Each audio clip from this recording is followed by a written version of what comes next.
উফ, মনটা করে উড়ু উড়ু, বুকটা করে দুরু দুরু, কখন যাব বেড়ু বেড়ু, ও ও ও ও ও। কেন রে, তোর পিঠটা কি করছে সুড়ু সুড়ু? কখন খাবে স্যারের ঝাড়ু? চুপ কর তো। শীত এসে গেল বলি আমাদের কি এক্সকারশন হবে না? আমরা কি এক্সকারশন করব না? করব না এক্সকারশন? এক্সকারশন তো হবে, কিন্তু আমাদের ট্যুরের গাইড মানে আমাদের স্যার কোথায়? উনি কি আজকে আসেননি? মনে হয় স্যারের পাতলা পায়খানা হচ্ছে, স্যার ছুটি নিয়েছেন। चलो भाई, देखो अब मैं क्या करता हूँ। আমার মনে হয় স্যার স্কুলে আসার সময় মুখ থুবড়ে রাস্তায় পড়েছে, তাই আসতে পারিনি। আহা, কি অলক্ষণে কথা বলছিস! এটাও তো হতে পারে স্যার বাথরুমে পা স্লিপ খেয়ে পড়ে গেছে, তাই আসতে পারেনি। अरे कहना क्या चाहते हो? না আমার বাছারা, তোমাদের এত আনন্দের দিন এখনো আসেনি যে স্যার স্কুলে আসবে না। ঝড় আয়ে আঁधी आए तूफान आए, স্যার ইজ কামিং। जनता माफ नहीं करेगी। এই ক্যাবলা, সরে আয়, স্যার এসেছেন। বলছিলাম কি স্যার, ক্যাবলা বলছিল আমাদের কি স্কুলের ট্যুর মানে এক্সকারশন হবে না? হবে না স্যার আমাদের ট্যুর? হ্যাঁ স্যার, আমার অনেক দিনের আশা। ট্যুরে পুরী যাব স্যার, সমুদ্রে স্নান করব। হ্যাঁ বাছা, তা হবে হবে। এবারে তোমাদের স্কুলে এক্সকারশনে পুরী নিয়ে যাব। বলছি স্যার, আমরা শ্যামলী বাসে করে যাব? না, তোমাদের টোটোতে করে পুরী নিয়ে যাব। আহা স্যার, রাগ করছেন কেন? আমরা বলছি এখন শ্যামলী বাসে পুরী যাওয়া অনেক সহজ, অনেক আরামদায়ক, তাই বলছিলাম আর কি স্যার। কত শখ শ্যামলী বাসে করে একটু পুরী যাব। বলি আমরা ছোটবেলায় পায়ে হেঁটে পুরী গেছি, বুঝলি? আর তোদের শ্যামলী বাসে যাবি? লোকাল ট্রেনে নিয়ে যাব তোদের। স্যার আর যাই হোক, রানাঘাট লোকালের মতো ট্রেনে করে নিয়ে যাবেন না, না হলে চাকরি পিসিং হয়ে যাব স্যার। কালকের মধ্যেই সবাই 500 টাকা করে জমা দিবি এক্সকারশনের জন্য। বলছিলাম কি স্যার, আমাদের কোনো কনসেশন নেই? বুঝতেই তো পারছেন স্যার, স্টুডেন্ট তো, তাই কনসেশন জিজ্ঞেস করছি। বাসে কনসেশন আছে, ট্রেনে কনসেশন নেই স্যার? কেন রে, তুই কি আন্ডারওয়েট মানে 5 বছরের নিচে? ট্রেনে কনসেশন চাইছিস? ভাগ। বেশি ভ্যানতাড়া করলে না কোনো এক্সকারশন হবে না, সব এক্সকারশন ক্যান্সেল। ও স্যার স্যার, আপনি এত রাখবেন না, একটু ভালো করে বুঝিয়ে বলুন। আর একটা করে কাগজে চিরকুটে লিখে দিন, দিয়ে সাইন করে দিন স্যার, কাল এক্সকারশনের জন্য 500 টাকা দিতে হইবে। কেন রে, কাগজে লিখে দিতে হবে কেন? তোদের মা বাবাকে চাইলে কি 500 টাকা দেবে না? আরে স্কুলেরই তো এক্সকারশন। না স্যার, আগে অনেকবার এরম করে 500 টাকা নিয়েছি তো, কিন্তু কখনো এক্সকারশনে যাইনি। তাই এইবারে যখন সত্যি সত্যি এক্সকারশনে যাচ্ছি, মা কি আর 500 টাকা দেবে? তাই আপনি আমাদের একটা করে চিরকুটে লিখে দিন। ও, তোরা বাপ মায়ের পকেট কাটাও শিখে গেছিস এখন থেকে? তা টাকা নিয়ে তোরা কি করিস? বুঝতেই তো পারছেন স্যার, আমরা একটু কম বয়সী ছেলেপিলে, আমাদের কত হাত খরচ লাগতে পারে বলুন? এই একটু বিড়ি কিনলাম, এই একটু টফি কিনলাম। হ্যাঁ, হতভাগা বলিস কি বিড়ি? হ্যাঁ, বিড়ি খাবি তোরা? মাদক দ্রব্য সেবন করছিস তোরা আমার স্কুলে এসে? না স্যার, স্কুলে আমরা মাদকদ্রব্য সেবন করি না, মাঝে মাঝে একটু এই ক্লাস কেটে একটু গিয়ে পেছনের বটতলায় গুলো দুটো শুকটান মেরে আসি। হ্যাঁ, স্কুলের পেছনে মাদক আসর বসিয়েছিস তোরা? আজকেই প্রিন্সিপালকে বলে তোদের সব বেয়াদপি বন্ধ করব।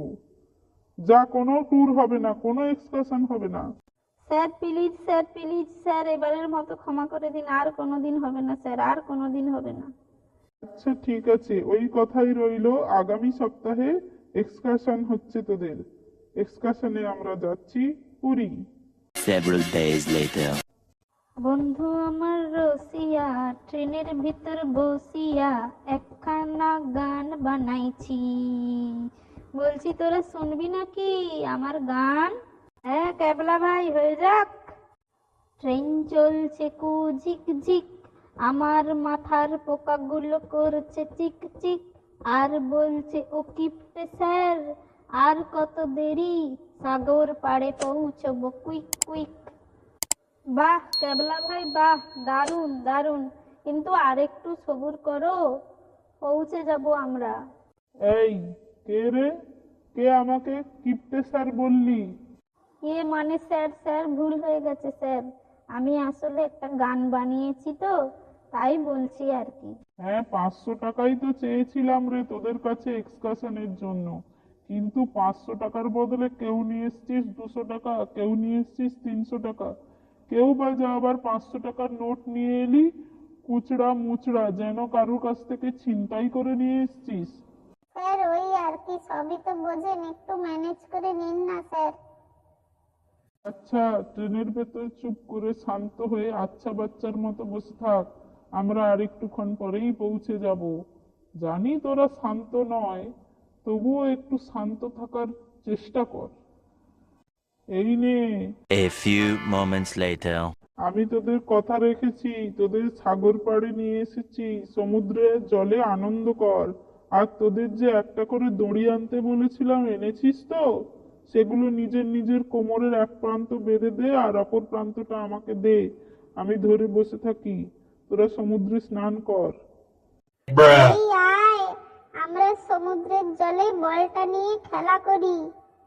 হ্যাঁ হ্যাঁ চল, খুব মজা হবে আজ, খুব মজা করব।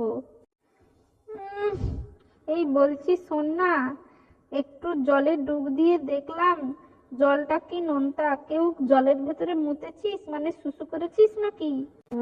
না রে আমি তো করিনি। আমিও না। ওরে হতচ্ছাড়া, এটা সমুদ্রের জল তাই নোনতা, নে চুপচাপ এনজয় কর। বলছি স্যার আপনি জলে নামছেন না কেন? না আমার জলে ভয় করে, তাই আমি জলে নামছি না। নে তোরা আনন্দ কর না। এই স্যারকে এই সময় জলে ফেলে দিই চল, আর আমাদের বিরক্ত করবে না।